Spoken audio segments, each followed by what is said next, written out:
Hello everyone, welcome back to our channel. তো আজকে আমরা একটা অফবিট টপিক নিয়ে তোমাদের সাথে আলোচনা করব আমি।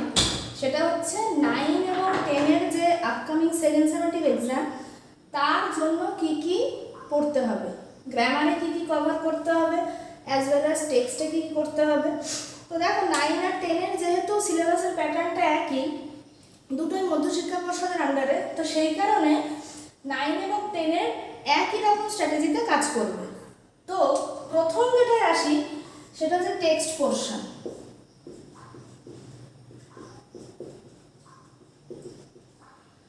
টেক্সট পোর্শনের ক্ষেত্রে দুটো টেক্সচুয়াল সিন তুলে দেওয়া থাকবে, তার মধ্যে ওয়ান প্রোজ, একটা থাকবে গদ্য এবং আর একটা থাকবে পদ্য, ওয়ান পোয়েম।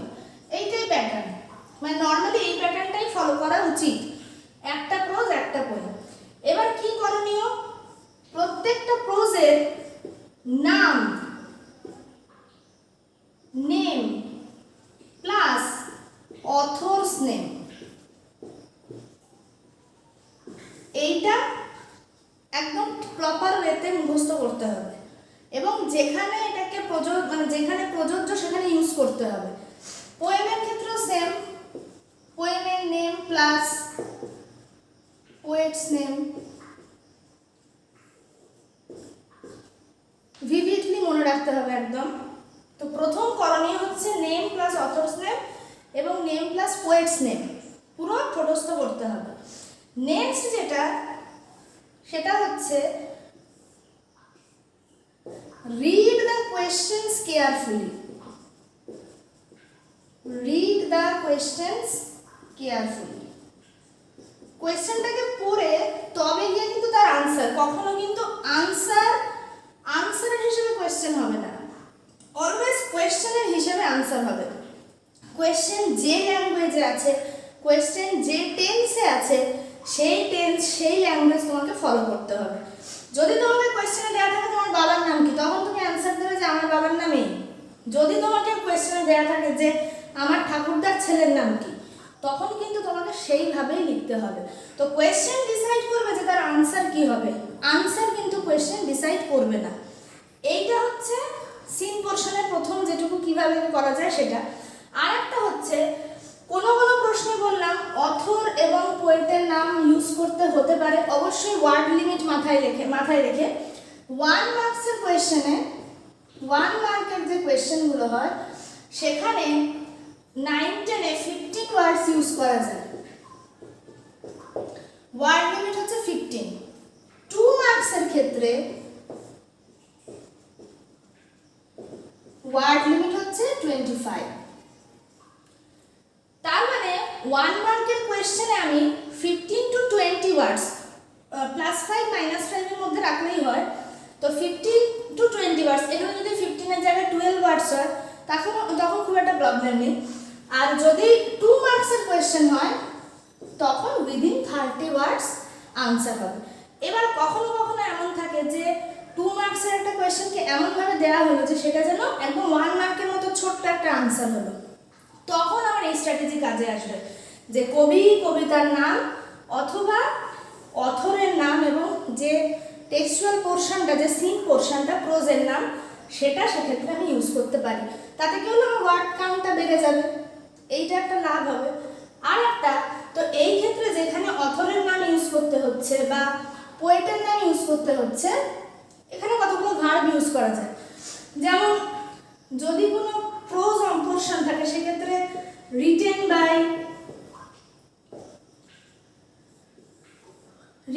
দিয়ে আমি অথরের নাম ইউজ করতে পারি, কিন্তু পোয়েমের ক্ষেত্রে কিন্তু কম্পোজড বাই।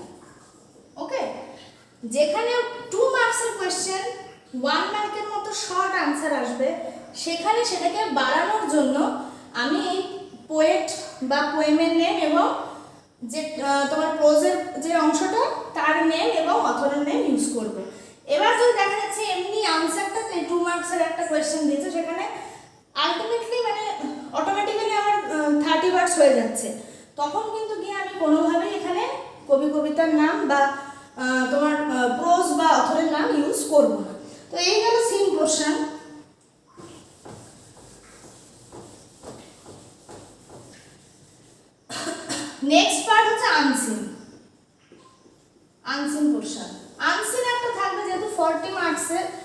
সেই কারণে আনসিন যেটা থাকবে সেটা খুব একটা বেশি লেন্দি কিছু থাকবে না।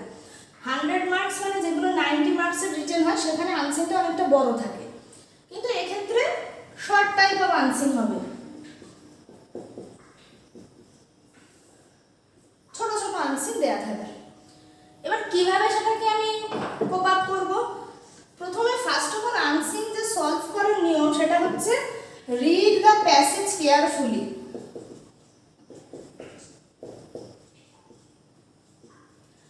অনেকেই আছে খুব অল্প বয়স থেকে এই বদভ্যাসটা তৈরি করো যে কোয়েশ্চেন দেখছি আনসার টিক করছি, কোয়েশ্চেন দেখছি আনসার টিক করছি। না, আনসিন প্যাসেজটাকে অ্যাটলিস্ট 10 মিনিট ধরে তোমাকে ভালো করে পড়ে নিতে হবে। আর ছোট প্যাসেজ হলে কম টাইম লাগবে, আর বড় প্যাসেজ হলে তো 15 to 20 মিনিটস, ছোট প্যাসেজ আমি 10 মিনিটসই ধরছি। তো সেইটা খুব ভালো করে পড়তে হবে। দেন আনসিনটা পড়ার পর যদি কিছু সিনোনিম থাকে, সিনোনিমটার সাথে সাথে সলভ করতে হবে। তার কারণ হচ্ছে যেই প্যাসেজটা পড়লে আমার মাথায় ওয়ার্ডের যে লিস্টগুলো, যে প্যাসেজে এগুলো দেখেছি খুব ভালোভাবে সেট হয়ে থাকে। যদি আমি প্যাসেজ পড়ে কোয়েশ্চেন আনসার করে তারপর গিয়ে লাস্টে সিনোনিম ধরি তখন প্রবলেম হবে, তখন আর ওয়ার্ডগুলো আমার মাথায় থাকবে না। এটা যখন মাধ্যমিক পরীক্ষায় কেউ বসবে তখন এই একই রুল প্রযোজ্য। আগে আনসিন প্যাসেজটা পড়ে রিড দ্য প্যাসেজ কেয়ারফুলি, সাথে সাথে সিনোনিম। মাধ্যমিকে এটা 2x4 থাকে সিনোনিমের ক্ষেত্রে, তো মানে 8। প্যাসেজটা পড়ে সিনোনিম করতে হবে। দেন যেরকম কোয়েশ্চেন আনসার যেরকম যা করা যায় সেটাকে করতে হবে। এবার হচ্ছে নেক্সট গ্রামার।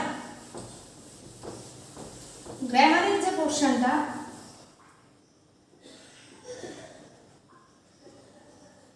সিন আনসিন গেল, আনসিন কিভাবে আমি ডিল করবো সেটাও গেল, সিন কিভাবে ডিল করবো সেটাও বোঝানো হলো। গ্রামার যেটা, গ্রামার খুব কমন যে জিনিসগুলো আছে সেটা হচ্ছে জয়নিং,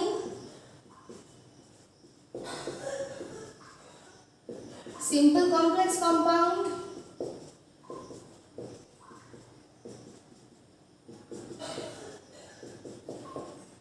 স্প্লিটিং,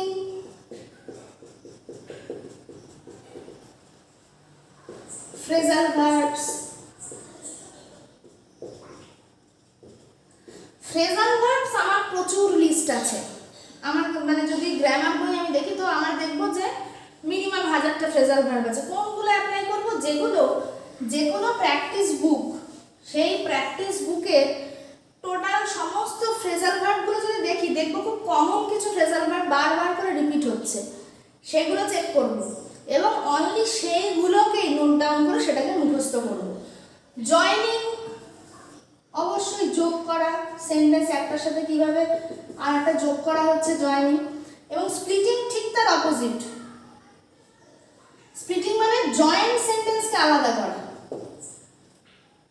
আর এই জয়নিং এর আন্ডারে সিম্পল কমপ্লেক্স কম্পাউন্ড পড়ে যাচ্ছে।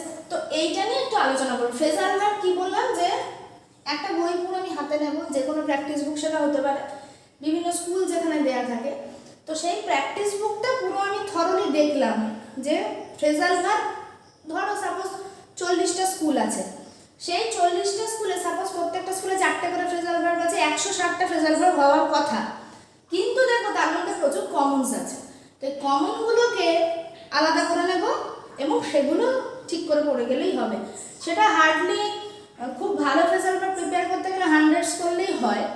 এবার খুব দ্রুততার সাথে এখনও তো ফ্রেজাল ভার্ব রেডি হয়নি, তাহলে ওই 50টা মতো করলেই হবে। হ্যাঁ, আর ওটা প্র্যাকটিস করতে করতে এই পেজে যেটা দেখলাম যে মডেল সেট 2তে হয়তো যেটা আছে সেইটাই রিপিট করলাম 3তে। তো 2 দেখলাম যেটা ফ্রেজাল ভার্বটা যা হবে 3তে না দেখে সেটা লিখলাম, 2 এরটা মাথায় রেখে 3তে লিখলাম, 3 এরটা মাথায় রেখে 10-এ লিখলাম। এরকম আস্তে আস্তে সেট বাড়তে থাকবে এবং আমি আগের স্মৃতি থেকে সেটাকে পরের স্কুলে বসাবো। এইভাবে ফ্রেজাল ভার্বকে আয়ত্ত করতে হবে এই মুহূর্তে আর কি। তো এবার যেটা জয়নিং এন্ড স্প্লিটিং নিয়ে একটু আলোচনা করব, সেটা দেখে নাও।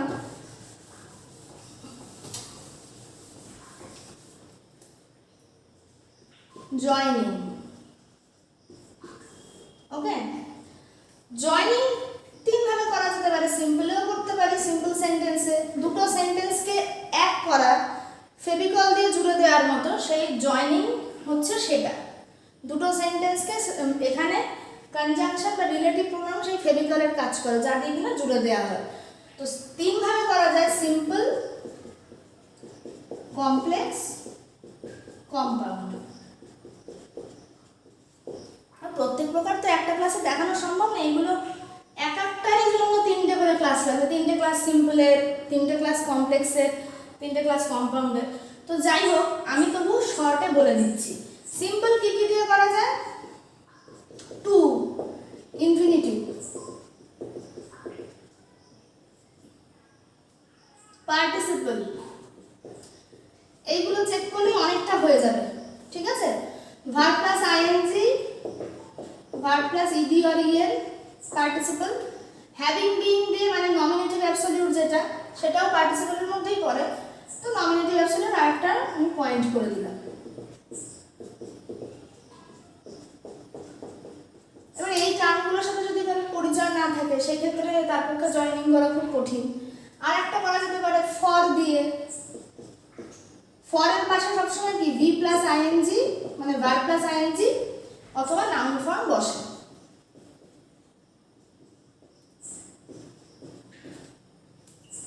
একটা ছোট্ট উদাহরণ দিই, he could not come, full stop, he was ill. সিম্পলে যদি জয়েন করি তাহলে কি বলতে পারি? সে আসতে পারেনি, সে অসুস্থ ছিল। He could not come for his illness. তো দেখো, ইলের কিন্তু নাউন ফর্ম বাই ডিফল্ট বসে গেল, ঠিক আছে? ফরের সাথে হয় পার্টিসিপল ফর্ম বসবে, নয় নাউন ফর্ম বসবে। অথবা আরেকটা করতে পারি নমিনেটিভ অ্যাবসলিউট দিয়ে, যেটা being ill, he could not কাম।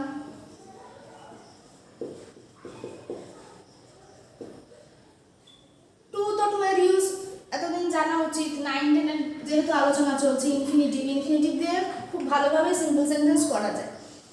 তো গেল এটা সিম্পল সেন্টেন্সের আলোচনা। Next complex sentence.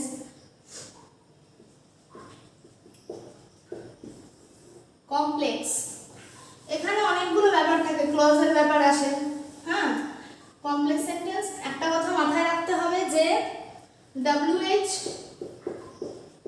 ওয়ার্ডগুলো দিয়ে হয়।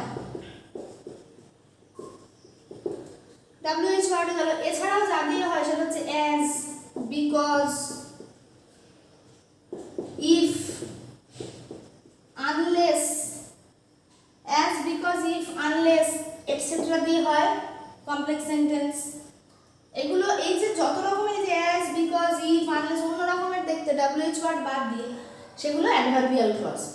তো এই দিয়ে করতে পারি কমপ্লেক্স সেন্টেন্সে জয়েন। WH ওয়ার্ড দিয়ে করতে পারি। তো WH ওয়ার্ড কি?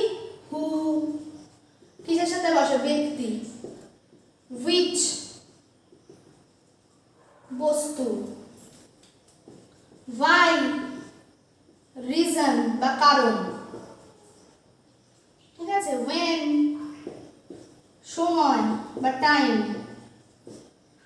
where, আর বাংলায় লিখতে পারছি না, হ্যাঁ, প্লেস।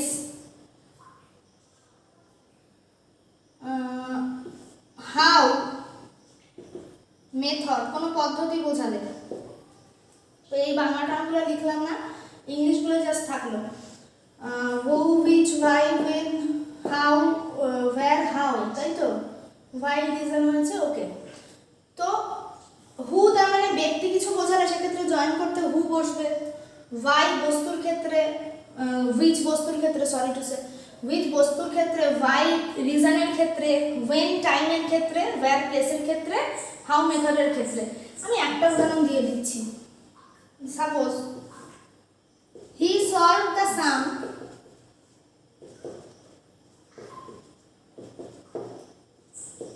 in a method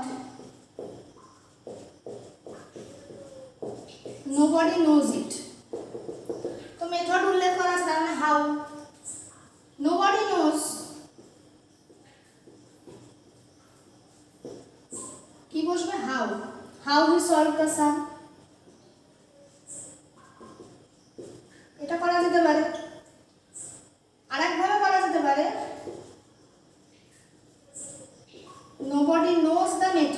মেথডটাকে রেখে দিই, তাহলে এটা রিলেটিভ ক্লজ হিসেবে কাজ করবে। আমরা জানি নাউন ক্লজ সবসময় ভার্বের পরে ইউজ হয়, যেমন এখানে নো ভার্ব তারপরে হাউ বসছে, তার মানে এই যে ক্লজটা এটা নাউন ক্লজ, যে ডিপেন্ডেন্ট ক্লজটা সেটা নাউন ক্লজ। আর nobody knows the method how he solve the sum, এইটা কি করছি আমি, এই ক্ষেত্রে আমি মেথডটাকে রেখে দিচ্ছি। নাউন, মেথড একটা নাউন পদ্ধতি, তারপরে আমি যে সাবঅর্ডিনেট ক্লজ বা ডিপেন্ডেন্ট ক্লজকে ইউজ করছি, তাহলে এটা হবে রিলেটিভ ক্লজ বা অ্যাডজেক্টিভ ক্লজ। আর অ্যাডভার্বিয়াল ক্লজ কেমন, as, because, if, unless, suppose. আমি একটা অ্যাজ দিয়ে বা বিকজ দিয়ে বোঝাচ্ছি। হি ওয়াজ লেট,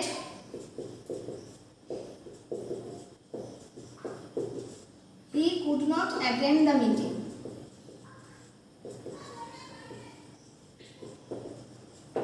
তাহলে as he was late, যেহেতু সে লেট ছিল, এটা অ্যাডভার্বিয়াল ক্লজ করে দিলাম। কারণ অ্যাডভার্বের থাকে রিজন, কারণ যেটা reason and cause and effect যেটা থাকে, তার মধ্যেই as because এগুলো পড়ে। তো as because দিয়ে যা জয়েনিং করা হয় সেটা অ্যাডভার্বিয়াল ক্লজের আন্ডারে পড়ে। তো as he was late, he could not blah blah blah। আর যদি বিকজ ইউজ করি কি করব, আগে রেজাল্টটাকে দেব যে কি হয়েছে, সে মিটিংটা অ্যাটেন্ড করতে পারেনি কারণ সে লেট ছিল। ওকে, তো হি কুড, বিকজ দিয়ে কি হবে, হি could not attend the meeting,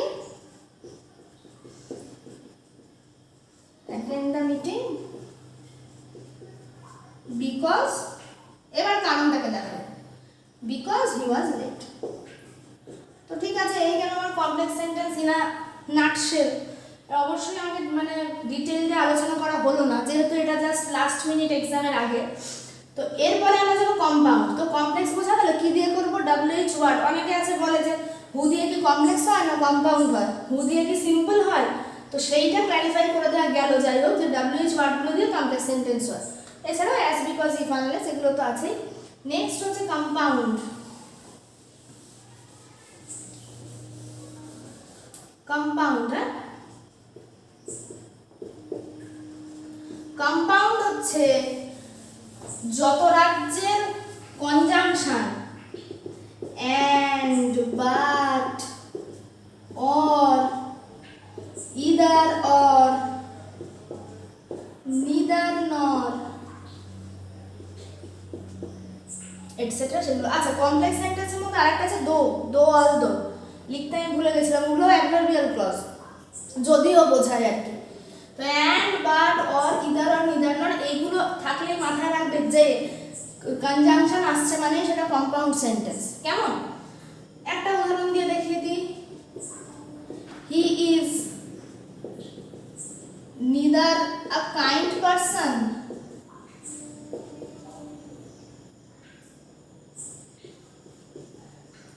nor he knows the manner।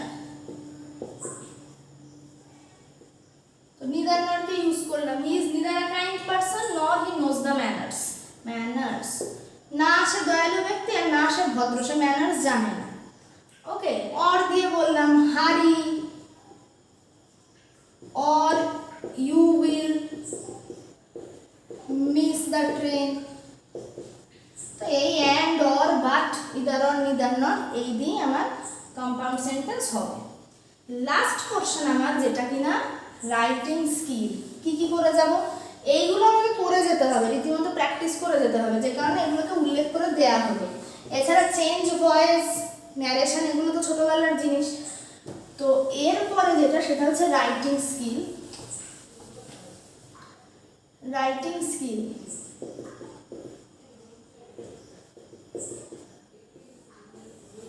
এর মধ্যে আমাকে অবশ্যই খুব ভালো করে রেডি করে যেতে হবে স্টার, নিউজ পেপার রিপোর্ট।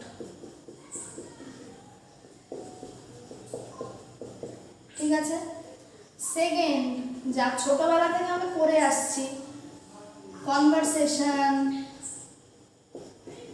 কথোপকথন, স্টোরি, প্রসেসিং and প্যারাগ্রাফ। তো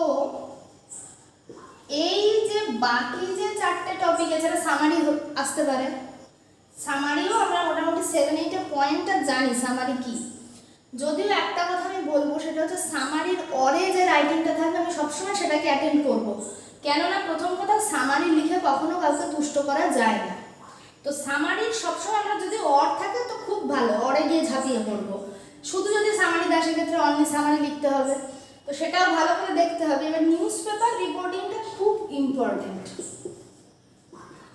এডিটোরিয়াল লেটারটাও যথেষ্ট ইম্পর্টেন্ট, তবে নিউজ পেপার রিপোর্টের ইম্পর্টেন্সটা মনে হচ্ছে বেশি, যদিও বা ওভাবে বলা সম্ভব না, তবুও মনে হচ্ছে বেশি। তো নিউজ পেপার রিপোর্ট সম্বন্ধে হালকা একটা আলোচনা করে দিচ্ছি। নিউজ পেপার রিপোর্ট দুভাবে করা যেতে পারে, নিউজ পেপার রিপোর্ট না, রিপোর্ট অ্যাকচুয়ালি দুভাবে করা যেতে পারে। যে একটা তুমি প্রফেশনাল হয়ে তুমি সেখানে রিপোর্ট করতে যাচ্ছ, যে সেটাকে নিউজ পেপার রিপোর্ট বলবো। নিউজ পেপারের হয়ে তুমি কাজ করছো অ্যাজ অ্যান এমপ্লয়ি, আর তুমি নিজের ইন্টারেস্টে রিপোর্ট বানাচ্ছ, যে আমি অ্যামেচার, আমি ঘুরে ঘুরে রিপোর্টিং করছি। সেটা যদি কখনো কোনো নিউজ পেপারে দিই তো দিলাম, কিন্তু নিউজ পেপারের আমি কোনো এমপ্লয়ি নই, তো সেটা পার্সোনাল রিপোর্টিং। ঠিক আছে, এবার নিউজ পেপার রিপোর্ট যখন লিখব, নিউজ পেপার রিপোর্ট সবসময় ম্যাক্সিমাম খারাপ খবরটারই হয়। কোথাও একটা ডাকাতি হয়েছে, কোথাও আগুন ধরেছে, কোথাও দেখা যাচ্ছে একটা অ্যাক্সিডেন্ট হয়েছে, এইগুলোই নিউজ পেপারে মেনলি আমরা দেখতে পাই। আর পার্সোনাল রিপোর্টিং হয়তো তোমার স্কুলে কিছু একটা হয়েছে, তুমি সেখানে একজন ছাত্র হিসেবে ছিলে। পার্সোনাল রিপোর্টিং কখনো কোনো খারাপ জিনিসের হয় না, সেটা ম্যাক্সিমাম ক্ষেত্রে স্কুলের কোনো প্রোগ্রাম হতে পারে, ট্রি প্ল্যান্টেশন প্রোগ্রাম হলো, অথবা স্কুলে ক্লিনিং আপ ড্রাইভ করা হচ্ছে, এইগুলোতে পার্সোনাল রিপোর্টিং হয়। তো নিউজ পেপার রিপোর্টিং যেটা, সেটা হচ্ছে একটা স্ট্রাকচারকে ফলো করে, দ্যাট ইজ রিভার্স পিরামিড। ঠিক আছে, রিভার্স পিরামিড কীরকম? একটা পিরামিডকে তুমি তো উল্টে দাও, তো বা একটা ট্রায়াঙ্গেলকেও বলতে পারো, উল্টে দিলাম, তো জিনিসটা এইটা 3টে সেগমেন্টে ভাগ করলাম। সব থেকে ওপরে এই যে ভাস্ট সেগমেন্টটা, এটা থাকবে মোস্ট ইম্পর্টেন্ট ফ্যাক্টস। তার মধ্যে কি পড়ে? একটা যদি অ্যাক্সিডেন্ট হয়, সাপোজ আমি অ্যাক্সিডেন্টকে ধরে এগোচ্ছি, অ্যাক্সিডেন্টের জায়গায় অন্য কোনো দুর্ঘটনাও হতে পারে। তো অ্যাক্সিডেন্টটা কি অ্যাক্সিডেন্ট, কোথায় হয়েছে, ডেট অ্যান্ড টাইম, কজন মারা গেছে, যেটাকে আমরা প্রাণের ক্ষয়ক্ষতিকে বলি ক্যাজুয়ালিটি, কজন মারা গেছে, ক্যাজুয়ালিটি বা মারা যদি নাও গিয়ে থাকে কজন আহত, প্রাণের যে ক্ষয়ক্ষতি, আহত নিহত, এটা হচ্ছে ক্যাজুয়ালিটির আন্ডারে পড়বে। তো এইগুলো আমার হচ্ছে ফার্স্ট সেগমেন্টে থাকবে। কেন আমি উল্টানো পিরামিডের প্যাটার্নটা ফলো করব? কেন বর্তমান ব্যস্ততার যুগে কেউ নিউজ পেপারটা পুরো রিপোর্টিংটা পড়বার সময় পায় না, যে কারণে আমাকে এই মোস্ট ইম্পর্টেন্ট ফ্যাক্টগুলো প্রথম 3-4 লাইন পড়লেই যেন সে বুঝে যায়, সে তার বাকি কাজগুলো যেন করতে পারে। সেকেন্ড যেটা, এটা হচ্ছে লেস ইম্পর্টেন্ট ফ্যাক্টস।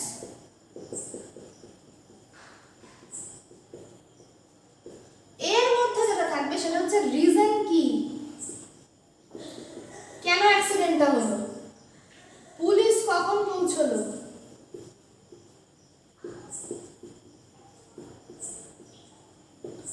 ঠিক আছে, পুলিশ কখন পৌঁছলো, কি স্টেপ নেওয়া হলো,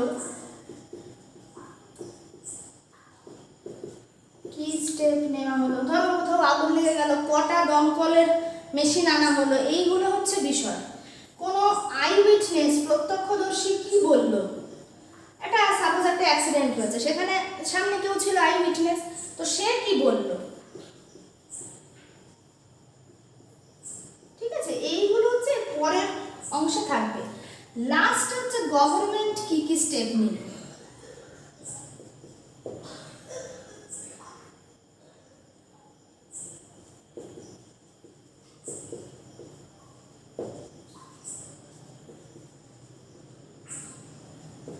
গভর্নমেন্ট কি কি স্টেপ নিল, কম্পেনসেশন কত দিল, ক্ষতিপূরণ কম্পেনসেশন কত দিল, এইটা। তো এই হচ্ছে স্ট্রাকচার। উল্টানো পিরামিড, এই জন্য এটাকে উল্টানো পিরামিড বলা হয়। তো রিজন, পুলিশ কখন পৌঁছলো, এইগুলো হচ্ছে সেকেন্ড স্টেপে থাকবে। আচ্ছা, যদি কোনো বন্যা হয় রেস্কিউ কিভাবে করা হলো, বা কোনো অ্যাক্সিডেন্টে রেস্কিউ ওয়ার্কটা সেকেন্ড এর মধ্যেই থাকবে, যে রেস্কিউ ওয়ার্ক, হ্যাঁ, যে উদ্ধার কার্যটা কিভাবে চালানো হলো।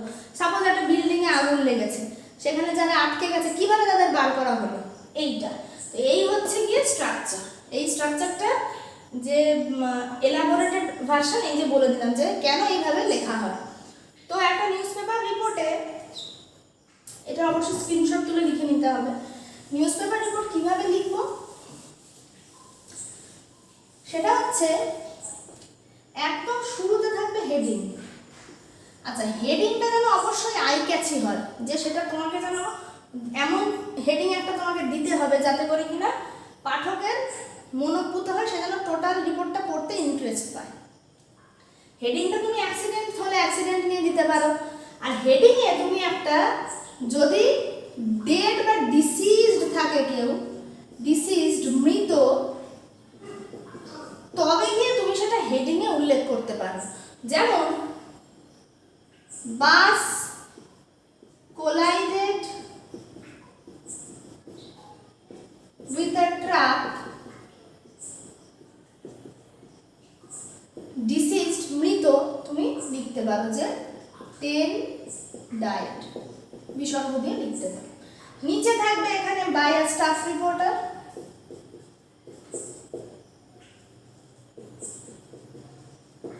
এই পাশে থাকবে date and time, sorry date and place, time দিলেও দিতে পারো সাথে, অসুবিধা নেই। ডেট অ্যান্ড প্লেস বা প্লেস অ্যান্ড ডেট, মানে রিভার্স করে দিই, রিভার্স করে লেখো তাহলে ভালো লাগবে। প্লেস অ্যান্ড ডেট,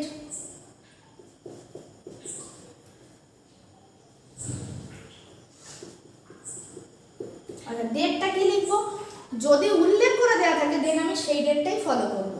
যদি উল্লেখ না করা থাকে, যেদিন আমি এক্সামে বসছি তার আগের দিনে ডেট দেব। ওকে, যদি এক্সামিনার বলেই দেন যে এই ডেট, তাহলে তোমার কোনো হেডেক নেই। যদি না বলে দেয়, তবে তুমি যে ডেটে এক্সাম দিচ্ছ তার আগের দিনের ডেটটা দিয়ে দেবে। তো কমপ্লিট রিপোর্টটা লিখতে হবে অবশ্যই উল্টানো পিরামিডের স্ট্রাকচার ফলো করে, লেখা শেষ করে। আর একটা কথা, কোনো নিজস্ব মতামত, তোমার কি মনে হয়, তোমার কি মতামত, সেটা কিন্তু কোনোভাবে ইউজ করা যাবে না, ঠিক আছে? নিজস্ব কোনো মতামত দেওয়া যাবে না, সম্পূর্ণ একটা প্রফেশনাল রাইটিং এটা। সেটা সেলফ রিপোর্টিংও তাই, রিপোর্টিংয়ে কখনো নিজস্ব মতামত ব্যক্ত করা যায় না। যে করবে তার কিন্তু রিপোর্টিংয়ে তখন থেকে নাম্বার মাইনাস হতে থাকবে। তো চললো, রিপোর্টিংটা এভাবে তুমি লিখলে উল্টানো পিরামিডের প্যাটার্ন ফলো করে, শেষ হলো লাস্টে তুমি একটা নিউজ পেপারের নাম দিয়ে দিলে, দ্য টেলিগ্রাফ, ঠিক আছে? আর বাকি যে টপিকগুলো দেখালাম সেগুলো ভেরি ভেরি ইম্পর্টেন্ট, প্রত্যেকে খুব ভালো করে পড়ো এবং প্রিপেয়ার্ড হয়েছে, কেমন? আর ফ্রেজার ভার্ব যেভাবে বললাম ওভাবেই, আগের স্কুলের যে ফ্রেজার ভার্বটা আমি দেখেছি বা পরপর দুটো স্কুলে করেছি, সেটা আমার মাথায় সেট হয়ে গেল। নেক্সট স্কুলে গিয়ে আমি না দেখে সেই ফ্রেজার ভার্বটা লিখবো। লাস্ট মিনিটে তুমি এইভাবে নিজেকে প্রিপেয়ার করতে পারো। তো ওকে, সকলে ভালো থেকো, টাটা।